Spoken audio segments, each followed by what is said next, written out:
તન કાવતરો મન નડ્યો નહીં ન નડશે નહીં. એ કાવતરો હું નડી મારા ઘેર મહામાયા મેલડી બેઠી છે. કોંગરૂ દેહની વિદ્યા ભણેલી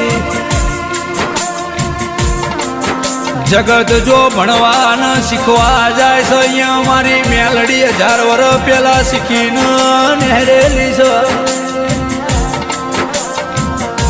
પણ જેને કાવતરો કર્યો હશે એની પેઢીમાં જિંદગી કાવતરો રહી. અને જો ડૂચો ભરવાની છું એમાં એકે ન છોડું તો મને મેલડી નહીં મને ભૂતડી કહેવાની લ્યા. જે મારા હાલના ઘર હોમી ભરત બો ઓગળી કરી હશે એ ખરાબ ફોરે